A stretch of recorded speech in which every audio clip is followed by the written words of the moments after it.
আমাকে যেসব কথা বলেছিলা সেই সব কথা রেকর্ডিং কিন্তু আমার ফোনে আছে। আমি পারলে কিন্তু এখন শোনাতে পারি তোমার সব কথা। হ্যাঁ বন্ধুরা, আশা করি সকলেই ভালো আছো। আলহামদুলিল্লাহ আমিও ভালো আছি। আজকে আবার নিয়ে আসলাম শফিককে।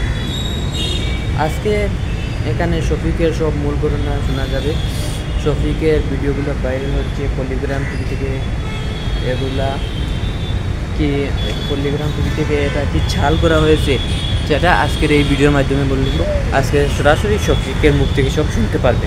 আশা করি ভিডিওটা ভালো লাগবে। অবশ্যই ভিডিওটা স্কিপ না করে পুরো শুনবেন, তাহলে ভালো লাগবে। আর এই চ্যানেলটা সাবস্ক্রাইব করে রাখবেন। এখানে শফিকের নতুন নতুন ভিডিও আপডেট দেওয়া হবে, তাহলে শফিকের ভিডিওগুলি শুনে নিন শফিকের মুখ থেকে। তারপরে আমি কিছু বলছি, শুনে যাবেন। হ্যালো বন্ধুরা, আপনারা সবাই কেমন আছেন? আশা করি অনেক ভালো আছেন। তো পল্লিগ্রাম টিভিতে আমাকে নিয়ে একটা ভিডিও আপলোড হয়েছে। তো আমি স্বপ্নেও ভাবিনি যেরকম ভিডিও পল্লিগ্রাম টিভিতে আপলোড হবে। তো ভিডিওটা দেখার পর অনেক খারাপ লাগলো এবং অনেক রাগও হলো, আবার অনেক ভালোও লাগলো। তো পল্লিগ্রাম টিভিতে হারুন ভাইকে নিয়ে আমি কিছু বলবো। তো হারুন ভাই কী বললো ভিডিওতে, যে আমি নাকি মদ খেয়ে রাস্তায় পড়ে থাকি, মেয়েদেরকে নিয়ে ঘুরতে যাই, হোটেলে থাকি, সিগারেট খেয়ে বেড়াই, রাস্তায় রাস্তায় সিগারেট খেয়ে বেড়াই। তো আমি যতটুকু জানি যে 18 বছর না হলে কোনো ছেলে মেয়েকে হোটেলে জায়গা দেয় না। আর তুমি তো নিজে মুখে বললা যে আমার বয়স 16, আমার বয়স 16 বছর। আপনারা হয়তো জানবেন, আপনারাও জানেন এই ব্যাপারটা। তো আপনারা আর কিছু একটা করবেন, কমেন্ট অবশ্যই বলে যাবেন। আর তুমি কি বলেছিলা আমি নাকি তোমার ছোট ভাইয়ের মতো। তাহলে কি একটা বড় ভাই পারে তার ছোট ভাইয়ের দুর্নাম করতে, তা আবার সোশ্যাল মিডিয়াতে? আসলে তুমি আমাকে ছোট ভাই হিসেবে ভাবোই নি। যদি তুমি ছোট ভাই হিসেবে ভাবতা তাহলে তুমি আমাকে নিয়ে সোশ্যাল মিডিয়ায় এইসব ভিডিও বলতা না। কিন্তু তুমি আমাকে ছোট ভাই হিসেবে ভাবোই নি। আর তারপরে বলবো মিলন স্যারকে। তো মিলন স্যারকে আমি যথেষ্ট সম্মান করি। তো মিলন স্যার বললো যে শফিককে অনেক ভালো ভাবতাম, আর দিন দিন তার ব্যবহার অনেক খারাপ। বললেন আমি নাকি আপনার সামনে সিগারেট খেয়ে বেড়াই, এই করি ওই করি। কিন্তু আপনি কি একবারও আপনি কি বুকে হাত দিয়ে বলতে পারবেন যে আপনাকে আমি খারাপ ভাষায় কথা বলেছি, আপনাকে আমি আপনার সামনে আমি সিগারেট খেয়েছি? বলতে পারবেন? কখনো বলতে পারবেন না। কিন্তু আজ সোশ্যাল মিডিয়াতে এই কথাটা কেন বললেন যে আমি অনেক খারাপ ছেলে, এই করি ওই করি? আপনি আপনার বাড়িতে আমি গিয়েছি, আপনি তো দেখেছেন যে আমি কেমন ছেলে। আমি বলবো না যে আমি ভালো ছেলে, যেহেতু আপনারা বলেছেন। তারপরে আছে মতিউলদা কি বললেন যে শফিক অনেক খারাপ ছেলে, তাকে বুঝিয়েছি, সে আমাদের কথা বোঝেনি। তো মতিউলদা, তুমি আমাকে কবে বোঝালে বলো? কোনদিন বোঝাওনি।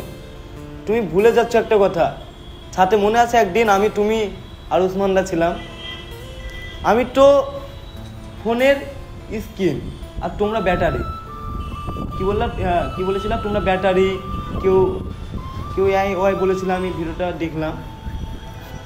তো যখন আসলে তুমি আমাকে কখনো বোঝাওনি। আসলে তুমি আমাকে কখনো বোঝাওনি। তুমি আমাকে যেসব কথা বলেছিলা সেই সব কথা রেকর্ডিং কিন্তু আমার ফোনে আছে। আমি পারলে কিন্তু এখন শোনাতে পারি তোমার সব কথা। সাথে মনে আছে কি, তোমার কথা মনে পড়ছে যে তুমি আমাকে কি বলেছিলা সাথে? সেই রেকর্ডিংটা কিন্তু আমার ফোনে আছে। সেই রেকর্ডিংটা আমি আমার মালিককেও শোনাইনি, কারণ আমি তোমাদেরকে অনেক সম্মান করি, অনেক ভালোবাসি। আমি যেদিন পল্লিগ্রাম টিভি থেকে বেরিয়ে এসেছি সেদিনও আমি পারতাম পল্লিগ্রাম টিভিকে নিয়ে খারাপ খারাপ ভিডিও করতে, পল্লিগ্রাম টিভিকে গালাগালি করতে। পল্লিগ্রাম টিভি আমাকে নিজে ইচ্ছা বের করে দিয়েছে, বলতে পারতাম, কিন্তু বলিনি, কারণ আমি নিজে পল্লিগ্রাম টিভি থেকে বেরিয়ে এসেছি। আর তুমি বললে আমাকে বুঝিয়েছো, তুমি আমাকে জীবনেও বোঝাওনি। আমি এখন যদি মন চাই রেকর্ডিংটা আমি এখন পাবলিকের সামনে নাচতে পারবো, কিন্তু নাচবো না, কারণ আমি চাইনি তোমাদের ক্ষতি হোক। আর হারুন ভাই আর রই মামা, তোমাকে আমি একটা কথাই বলবো যে তোমরা তোমাদের মতন কাজ করো সুন্দর করে, আর আমাকে আমার মতন ছেড়ে দাও। কিন্তু আমি একটা জিনিস বুঝতে পারছি না, আমি চ্যানেল খুললে আমার চ্যানেলে কে স্ট্রাইক মারছে। আর একটা কথা কি বলেছিলা যে শফিক অনেক খারাপ ছেলে, আর কি একটা বেশ বলেছিল, হ্যাঁ শফিক সেটা ওই করে বেড়ায়, সেটা ওই করে বেড়ায়, এই বলেছিলে। কিন্তু আমার মনে পড়ছে আজ থেকে 2 বছর আগে, আর তুমি বললা যে আমার চুল কাটিং নিয়ে, কানে দুল পরি। কিন্তু আজ থেকে 2 বছর আগে যখন আমি ছোট ছিলাম তখন পল্লিগ্রাম টিভিতে কি ভিডিও আপলোড হতো অনেক সুন্দর সুন্দর ভিডিও আপলোড হতো, যে ভিডিও দেখে আমি নিজে পর্যন্ত হাসতাম নিজের ভিডিও দেখে। আর এখনকার ভিডিও কীরকম হচ্ছে আমি বলবো না, সেটা পাবলিকই বলবে এখনকার ভিডিও কেমন হচ্ছে। আগেকার ভিডিও অনেক ফানি হতো, আর এখনকার ভিডিও প্রেম ভালোবাসা এরকম টাইপের ভিডিও হচ্ছে।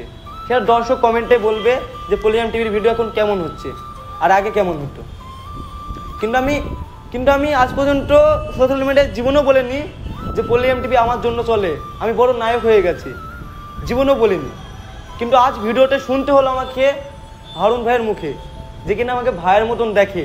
সে কি বলছে যে শফিক বিশাল বড় অ্যাক্টর হয়ে গেছে, অ্যাটিটিউড দেখায়, এই বললো। কিন্তু আমি আজ পর্যন্ত কোনো সোশ্যাল মিডিয়ায় বা কাউকে বলিনি যে আমি অনেক বড় নায়ক, পল্লিগ্রাম টিভি আমাকে নিয়ে চলে।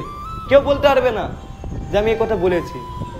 আর এই কথা যদি কেউ বলতে পারে, আমি ভিডিওই করবো না, জীবনে ভিডিওই করবো না। এই কথা যদি কেউ বলতে পারে, আমি আগে যেমন ছিলাম এখনও তেমনই আছি, সাধারণভাবে চলাফেরা করি, যেখানে ইচ্ছে করে ঘুরে বেড়াই।